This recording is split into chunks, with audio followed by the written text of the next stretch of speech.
വേദിയിൽ ഏറ്റുമുട്ടി ആരോഗ്യവകുപ്പ് മന്ത്രിയും മഞ്ചേരി നഗരസഭാ ചെയർപേഴ്സണും. മഞ്ചേരി മെഡിക്കൽ കോളേജിലെ വിവിധ പദ്ധതികളുടെ ഉദ്ഘാടനത്തിനെത്തിയതായിരുന്നു ആരോഗ്യവകുപ്പ് മന്ത്രി വീണ ജോർജ്. മഞ്ചേരി ജനറൽ ആശുപത്രിയെ ചൊല്ലിയായിരുന്നു ഇരുവരും തമ്മിലുള്ള വാക്കേറ്റം. UDF-ന്റെയും LDF-ന്റെയും മറ്റ് നേതാക്കൾ കൂടി വിഷയം ഏറ്റുപിടിച്ചതോടെ തർക്കം നീണ്ടു. അവ്യക്തത വേണ്ട, അത് അന്നത്തെ ഗവൺമെന്റ് ഓർഡർ.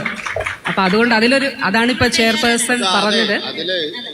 അത് ചെയർപേഴ്സൺ പറഞ്ഞതുകൊണ്ട് ഞാൻ വരുന്നതിന് മുൻപ് ടീച്ചറിന്റെ കാലത്ത് തന്നെ അത് വിട്ടുകൊടുത്തിട്ടുള്ളതാണ്. അപ്പൊ അതിലൊരു അവ്യക്തത വേണ്ട, അത് അന്നത്തെ ഓർഡറാണിത്.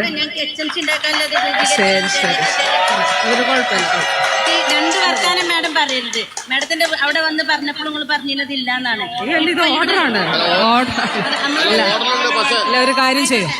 ഒരു കാര്യം ചെയ്തട്ടെ, നമുക്കൊരു കാര്യം, ഇതൊരു ഗവൺമെന്റ് ഓർഡർ ആണല്ലോ. അപ്പൊ ഞാൻ നമുക്കതിലൊരു അങ്ങനൊരു ഇത് പൊതുവായ വികാരമല്ലേ, ഒരു നാടിന്റെ വികാരമല്ലേ ഇത്, ഗവൺമെന്റ് ഓർഡർ.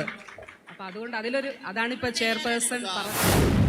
അരുൺ അമൃതനാഥ് വിവരങ്ങളുമായി നമുക്കിപ്പം മലപ്പുറത്ത് നിന്ന് ചേരുന്നുണ്ട്. അരുൺ, സർക്കാർ ഉത്തരവൊക്കെ മന്ത്രി ഉയർത്തി കാണിക്കുന്നുണ്ട്. പക്ഷേ നഗരസഭാ ചെയർപേഴ്സൺ പറയുന്ന ഒരു കാര്യം, രണ്ട് കാര്യം പറയരുത്. എന്തിനെ ചൊല്ലിയാണ്, എന്താണ് ഈ സർക്കാർ ഉത്തരവ്, എന്താണ് വിഷയം?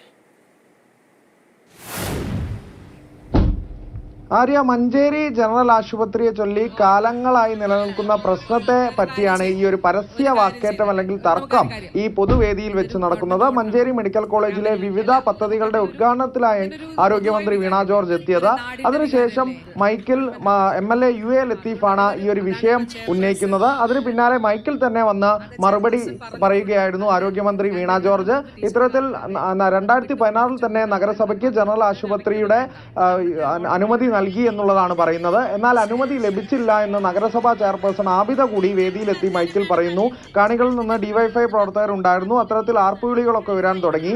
ഒടുവിൽ കാണികൾ തന്നെ അത്തരത്തിൽ കൂക്കുവിളികളൊക്കെ ഉയർന്നതോടുകൂടി തന്നെയാണ് ഈ ഒരു പരസ്യ വാക്കേറ്റം അവസാനിച്ചത് എന്നുള്ളത് തന്നെയാണ്.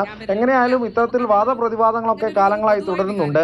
എന്താകും മഞ്ചേരി ജനറൽ ആശുപത്രിയുടെ ഭാവി എന്നുള്ളതാണ്. 2012 ജനറൽ ആശുപത്രി മെഡിക്കൽ കോളേജായി മാറ്റിയതോടെ മെഡിക്കൽ കോളേജും ജനറൽ ആശുപത്രിയും താളം തെറ്റിയ നിലയിലാണ് പ്രവർത്തിക്കുന്നത്.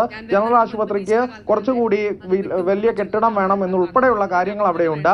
അതിനെ ചൊല്ലിയാണ് എന്തായാലും ആരോഗ്യമന്ത്രിയും ഇത്തരം നഗരസഭാ ചെയർപേഴ്സണും MLA യും തമ്മിലൊരു വാക്കേറ്റം നടക്കുന്നത്. ആര്യ.